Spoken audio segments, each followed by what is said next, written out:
Good morning, everyone. Today we are going to start our next chapter, that is from the Diary of Annie Frank. This chapter is an extract from the novel From the Diary of a Young Girl. From the Diary of a Young Girl वो एक novel है जिसमें से जो extract है इसको लिया गया है. The writer of this chapter is Annie Frank. Annie Frank ही इस chapter की writer है and she was a 14-year-old girl who has written her daily life in the diary, जिसने कि अपनी जो डेली लाइफ है वो डायरी में लिखी हुई है. And let's read about the Anne Frank first. उसके बारे में थोड़ा सा पढ़ लेते हैं अब चैप्टर स्टार्ट करने से पहले. Right, from the diary of Anne Frank written by Anne Frank. Before you read, Annelies Marie Anne Frank 12 जून 1929. कहते हैं कि जो एना से मैरी एनी फ्रैंक थी वो 12 जून 1929 को बॉर्न हुई थी and she might be died in the month of February or March 1945. 1945 फरवरी या मार्च में वो मर गई थी. शी वॉज़ अ जर्मन, वो एक जर्मन थी, बॉर्न जूइश गर्ल, और एक जूइश जो कम्युनिटी थी उसमें वो पैदा हुई थी. Who wrote while and hiding with her family, जिसने कि अपनी जो डायरी थी वो तब लिखी थी जबकि वो और उसकी जो फैमिली थे वो हाइडिंग में थे, यानी कि छुपे हुए थे. एंड 4 फ्रेंड्स इन एम्स्टरडैम, वो उसकी फैमिली और उनके 4 दोस्त जो थे वो एम्स्टरडैम में छुपे हो गए थे during the German occupation of the Netherlands in World War 2. जबकि जो जर्मन और नीदरलैंड था उनके बीच में सेकेंड वर्ल्ड वॉर चल रहा था. Her family have move to Amsterdam after the Nazis gain power in Germany. जो नाजी पार्टी थी वो हिटलर की पार्टी होती थी, और जो हिटलर था he was against the Jewish, जो जूइश कम्युनिटी थी वो उनके अगेंस्ट था. उनको काफ़ी एक्सप्लॉइट करता था और काफ़ी सारों को उसने मार भी दिया था. सो कहते हैं दैट वाज द रीज़न कि उनसे बचने के लिए जो उसकी फैमिली थी वो एम्स्टरडैम में मूव कर गई थी, जबकि जो नाजी पार्टी थी वो पावर में आ गई थी जर्मनी में. But they trapped when the Nazi occupation extended into the Netherlands. लेकिन वो फंस गए थे जबकि जो नाजी ऑक्यूपेशन था, जो कि नाजी पार्टी थी, वो नीदरलैंड तक एक्सटेंड हो गई थी, बढ़ गई थी. As persecutions against the Jewish population increased. कहते कि क्योंकि जो एक्सप्लॉयटेशन था Jewish population के अगेंस्ट वो बढ़ता जा रहा था, the family went into hiding. जो फैमिली थी वो छुपने के लिए चली गई थी in July 1942 में, in hiding rooms in her father Otto Frank's office building. In hidden rooms in the father auto Franks office building, जो कि उसके फादर ऑटो फ्रैंक की ऑफिस की बिल्डिंग थी. उसके जो नीचे बेसमेंट था वहाँ पे हिडन रूम्स थे, तो वो और उसकी फैमिली जो थी वो वहाँ पर छुपने के लिए चली गई थी जुलाई 1942 में. जबकि जो नाजी पार्टी थी वो नीदरलैंड तक बढ़ गई थी. जो हिटलर था उसका जो कब्ज़ा था वो नीदरलैंड पर हो गया था. After 2 years of hiding, the group was betrayed and transported to the concentration camp system, where Annie died of typhus in Bergen-Belsen within days of her sister Margaret Frank. कहते हैं कि 2 साल तक वो वहाँ पर छुपे रहे, लेकिन 2 साल के बाद जो एक ग्रुप था उसने उनको धोखा दिया और वो पकड़े गए और उनको कहाँ पर ट्रांसपोर्ट कर दिया गया, कॉन्सेंट्रेशन कैंप में, जहाँ पर कि काफ़ी सारे लोग रहते थे. एंड जो एनी थी, where Anne died of typhus, जहाँ की पे जो एनी थी वो टाइफाइड होने की वजह से मर गई थी इन बर्जन बेल्सन में.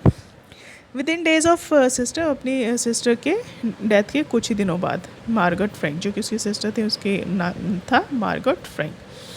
Her father auto the only survivor of the group, जो उसके फादर ऑटो फ्रैंक थे वही अकेले सर्वाइवर थे उस ग्रुप के.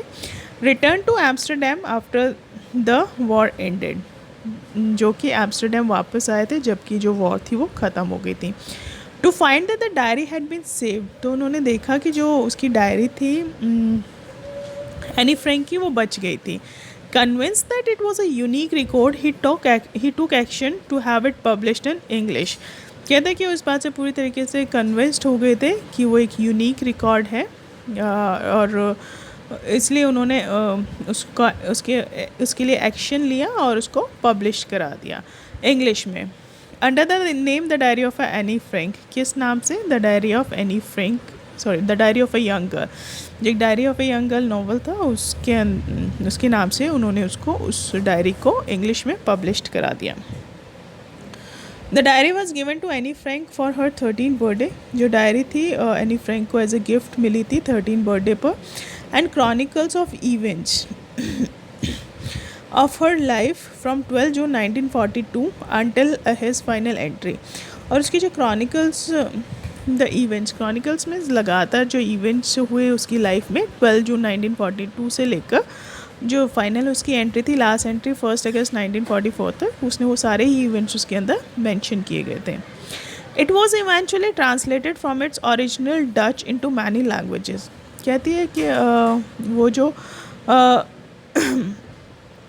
डायरी थी उसको ट्रांसलेट किया गया था। ओरिजिनली वो डच लैंग्वेज में लिखी गई थी, लेकिन उसको काफ़ी सारी लैंग्वेजेस में ट्रांसलेशन करने के बाद पब्लिश्ड कराया गया था। And become one of the world's most widely read books. ये तो और मतलब दुनिया में एक ऐसी बुक बन गई जो कि सबसे ज़्यादा पढ़ी जाने वाली एक जो नावल था वो बन गया। There have also been several films, television and theatrical production। कहते हैं उसके ऊपर काफ़ी सारी फिल्में भी बनी हैं, टेलीविज़न के प्रोग्राम्स भी बने हैं, ड्रामास, थिएट्रिकल प्रोडक्शन में जो ड्रामास हैं वो भी बनाए गए, और एक ओपेरा होता है लॉन्ग नैरेटेड सॉन्ग जो होता है, तो वो ओपेरा भी उसके ऊपर बनाया गया है, बेस्ड ऑन द डायरी, उस डायरी के ऊपर बनाया गया है। Described as the work of a mature and insightful mind. उसको एक किस तरीके से डिस्क्राइब किया गया जैसे कि एक बहुत ही मैच्योर और इंसाइटफुल मीन्स बहुत ही क्रिएटिव माइंड में लिखा है।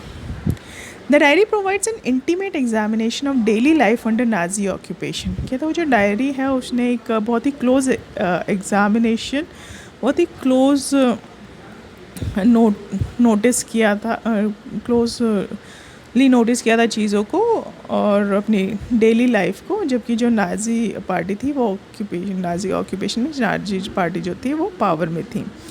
Anne Frank has become one of the most renowned and discuss of the Holocaust victim. जो एनी फ्रैंक है वो अब तक की सबसे जानी पहचानी और सबसे ज़्यादा डिस्कस की जाने वाली हॉलोकॉस्ट की विक्टिम है। हॉलोकॉस्ट मीन्स डिवास्टेशन, किसी का सर्वनाश कर देना, क्योंकि जो नाजीज़ थे, हिटलर था, वो जो थे एक कम्युनिटी उसके अगेंस्ट था। उस अपने 9th में भी पढ़ा होगा, और जितने भी जो जूइश पीपल थे उसने उनको मार डाला था। तो उस टाइम पे जो लोग मरे थे जूइश में, तो उनमें सबसे ज़्यादा जो जाना पहचाना नाम है वो एनी फ्रैंक है, जिसको कि सबसे ज़्यादा डिस्कस किया गया आज तक। तो लेट्स स्टार्ट द चैप्टर। जो चैप्टर है उसको हम लोग स्टार्ट करेंगे, ठीक है। Writing in a diary is really a strange experience for someone like me. कहती है डायरी लिखना सच में एक अजीब एक्सपीरियंस एक मेरे जैसे इंसान के लिए। Not only because I have never written anything before. कहती इसलिए नहीं कि मैंने पहले कभी कुछ लिखा नहीं था, but also because it seems to me that later on neither I nor anyone else will be interested in the musings of a 13-year-old school girl. कहते हैं कि ऐसे इसलिए नहीं क्योंकि मैंने पहले कभी लिखा नहीं था, बल्कि ऐसा लगता था, बल्कि मुझे ऐसा फील होता था कि ना ही तो मैं और ना ही कोई और जो है वो इंटरेस्टेड होगा एक 13 साल की लड़की की मसिंग्स मीन्स आइडियाज़ को रीड करने में। Oh well it doesn't matter. कहती इससे कोई फ़र्क नहीं पड़ता। I feel like writing. कहती मुझे लिखना अच्छा लगता है, and I have an even greater need to get all kinds of things off my chest. और कहते हैं उससे ज़्यादा मुझे ज़रूरत है कि जितनी भी चीज़ें मेरे दिल में भरी हुई हैं मैं उसको निकाल कर बाहर रख दूँ, उसको लिख दूँ कहीं पर। Paper has more patience than people. वो कहती है पेपर है उसके अंदर लोगों से ज़्यादा सहन शक्ति है। I thought of this saying on one of those days when I was feeling a little depressed. कहती मैं सोचती थी इस सेइंग के बारे में, इस कहावत के बारे में उन दिनों में जबकि मैं अपने घर पर बैठी होती थी, थोड़ी सी डिप्रेस, उदास, एंड वो सिटिंग एट होम, और अपने घर पर ही होती थी, with my chin in my hands. जो मेरी चिन होती थी वो मेरे हाथों में होती थी और मैं काफ़ी डिप्रेस अपने घर पर बैठी होती थी। बोर्ड एंड लिस्टलेस, बहुत ज़्यादा बोर हो जाती थी और एनर्जी लेस हो जाती थी। वंडरिंग टू स्टे इन और गो आउट, और मतलब मैं सोचती थी कि मेरे को घर पे ही रहना चाहिए या बाहर जाना चाहिए। I finally stayed where I was. कहते हैं फाइनली मैं वहीं पर रुकी जहाँ पर मुझे होना चाहिए था। Brooding means sad. Yes, paper does have more patience, and since I am not planning to let anyone else read this stiff-backed notebook, grandly referred to as a diary, unless I should ever find a real friend. कहते हैं कि हाँ, जो paper उसके अंदर ज़्यादा patience होता है। कहते हैं और मैं प्लानिंग नहीं कर रही थी कि और मैं बिल्कुल भी ये प्लानिंग नहीं कर रही थी कि मैं किसी और को जो अपनी ये डायरी है वो रीड नहीं करने दूँगी, रीड नहीं करने दूँगी, जिसको कि मैं ग्रैंडली जो है किस नाम ग्रैंडली जो है वो क्या बुलाती हूँ, diary. Unless I should ever find a real friend, कहते हैं जब तक कि मुझे कोई रियल फ्रेंड नहीं मिल जाता। It probably want make a bit of difference, कहते हैं इससे शायद कोई ज़्यादा फ़र्क भी नहीं पड़ता। कहती मैं बिल्कुल भी ये प्लान नहीं कर रही थी कि कोई भी जो मेरी ये जो नोटबुक है, जो डायरी है, उसको रीड करे जब तक कि मुझे कोई अच्छा दोस्त नहीं मिल जाता। और कहती इससे ज़्यादा कोई फ़र्क भी नहीं पड़ता। Now I am back to the point that prompted me to keep a diary in the first place, कहती है मैं उस पॉइंट पे आती हूँ जो कि मुझे वो करता है कि मैं ये डायरी जो है इसको फर्स्ट प्लेस पे रखूँ, पहले स्थान पर रखूँ। I don't have a friend, कहती है मेरा कोई भी दोस्त नहीं है। Let me put it more clearly, कहती है मैं इसको और ज़्यादा साफ शब्दों में आपको बताती हूँ। Since no one will believe that a 13-year-old girl is completely unknown in the world, कहते हैं कि शायद मतलब क्योंकि कोई भी इस बात के ऊपर विश्वास नहीं करेगा कि एक 13 साल की जो लड़की है उसका कोई भी फ्रेंड नहीं है इस दुनिया में और वो बिल्कुल अकेली है। एंड आई एम नॉट, कहती और मैं हूँ भी नहीं।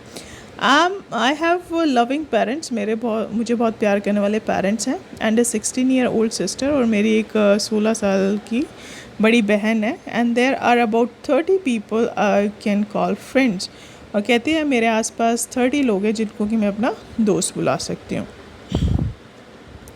आई have a family loving aunts at a good home, कहते हैं मेरी एक फैमिली है, प्यार करने वाली आंटियाँ हैं और एक अच्छा खासा घर है। No on the surface I seem to have everything, कहते हैं कि मतलब ऊपर से अगर देखें तो सारी चीज़ें जो है वो ठीक ठाक से दिखती हैं। Except my one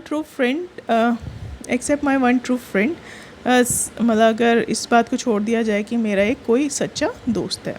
all I think about when I am with friends is having a good time, कहते जब भी मैं अपने दोस्तों के साथ होती हूँ तो मैं यही सोचती हूँ कि मेरा टाइम जो है वो बहुत अच्छे से बीते। I can't bring myself to talk about anything but ordinary everyday things, कहती मैंने कभी भी अपने आप को आगे नहीं किया कि मतलब मैं अपनी जो पर्सनल बातें वो किसी के साथ शेयर करूं, मैं सिर्फ वो जो ऑर्डिनरी रोज़मर्रा की जो बातें होती थी वही उनके साथ शेयर करती थी। We don't seem to be able to get any closer, मतलब we don't seem to be, हम लोग जो थे ऐसा नहीं लगता था कि हम जो लोग हैं एक दूसरे के बहुत ज़्यादा करीब हैं। And that is the problem, और यही प्रॉब्लम थी। Maybe it's my fault that we don't confide in each other, कहते शायद वो मेरी प्रॉब्लम थी, मेरी गलती थी कि हम लोग एक दूसरे के ऊपर विश्वास नहीं कर पाते थे। In any case that's just how things are, कहते एनी केस मतलब चीज़ें कुछ इसी तरीके से थी। And unfortunately they are not liable to change, कहते दुर्भाग्य की बात ये थी कि वो चेंज नहीं होने वाली थी। This is why I have started the diary, कहती यही एक रीज़न था कि जो मैंने डायरी थी उसको लिखना स्टार्ट किया। To enhance the image of this long awaited friend in my imagination, कहते हैं कि वो जो इमेज थी उसको बढ़ाने के लिए एक जो सच्चा दोस्त था उसको अपनी इमेजिनेशन में लाने के लिए, उसकी इमेज को एनहांस करने के लिए, I don't want to jot down the facts in this diary the way most people would do, कहती मैं अपनी जो डायरी थी उसमें वो सारे फैक्ट्स नहीं लिखना चाहती थी जो कि सारे लोग उसमें लिखते थे, कि अपनी इमेजिनेशन में एक जो लंबे टाइम से वेट करने वाला दोस्त है उसके बारे में लिखूं। But I want the diary to be my friend, कहते लेकिन मैं चाहती थी कि जो मेरी डायरी वो मेरी फ्रेंड बने। And I am going to call this friend Kitty, और मैं अपने इस फ्रेंड को किस नाम से बुलाने वाली थी, किटी नाम से बुलाने वाली थी। Here your first comprehension ends, तो ये जो क्वेश्चन आंसर्स हैं you have to find out yourself, और we will discuss at the end of the chapter. Let's start with the second comprehension check. Since no one would understand a word of my stories to Kitty, कहता है कि शायद कोई भी मतलब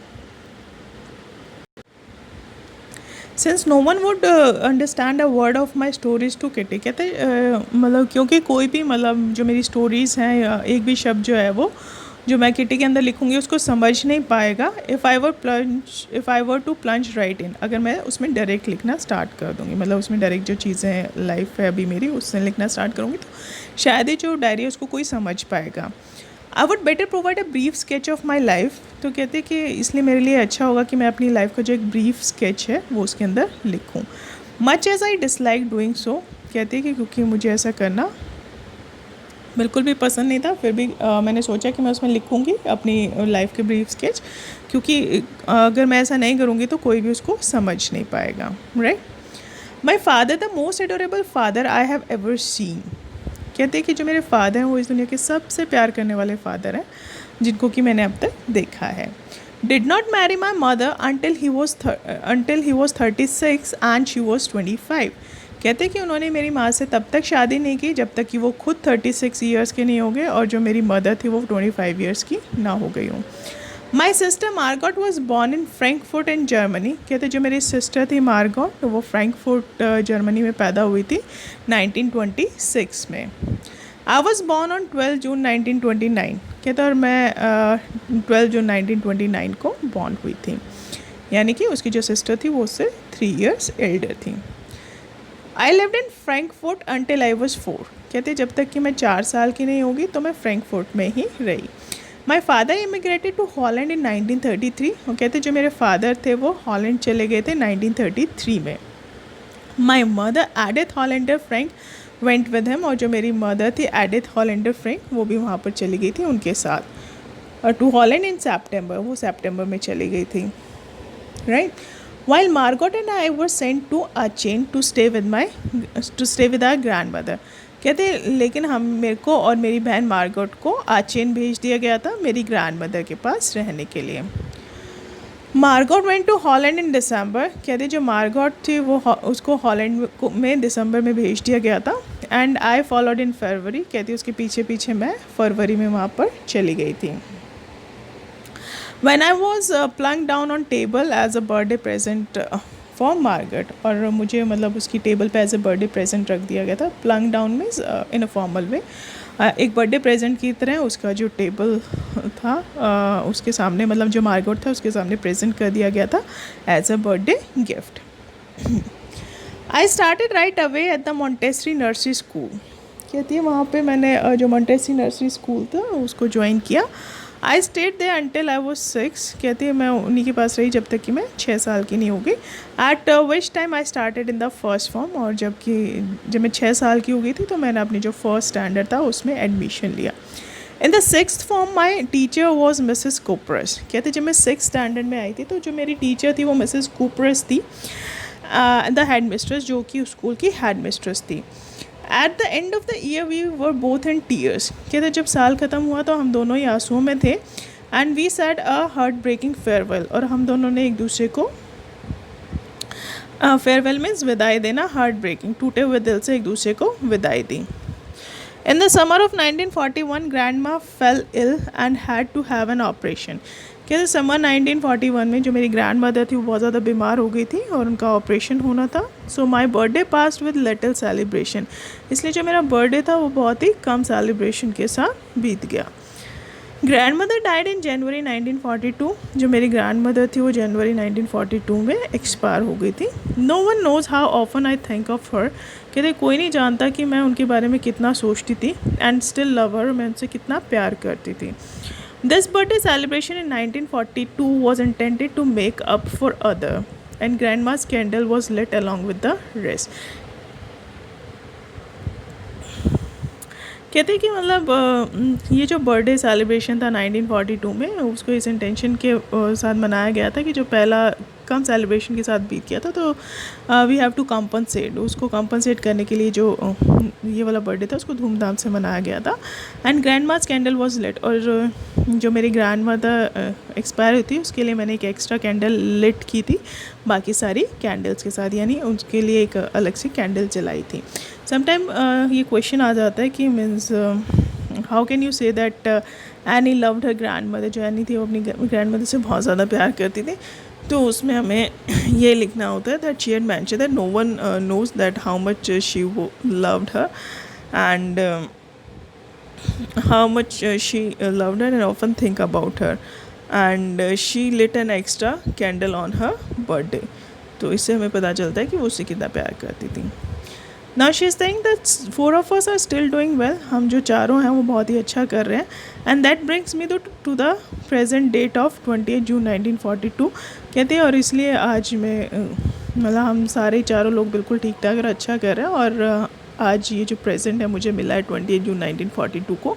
and the Solomon dedication of my diary. Solomon means एक serious जो dedication है मेरी डायरी के लिए. मीन्स फर्स्ट एंट्री उसने कब स्टार्ट की थी? 28 जून 1942 को, when she was 13 years old. जब वो 13 ईयर्स ओल्ड थी, she got a diary as a present on her birthday. We will do up to here today, and rest of the chapter we will do tomorrow, right? Till that time, thank you and have a nice day.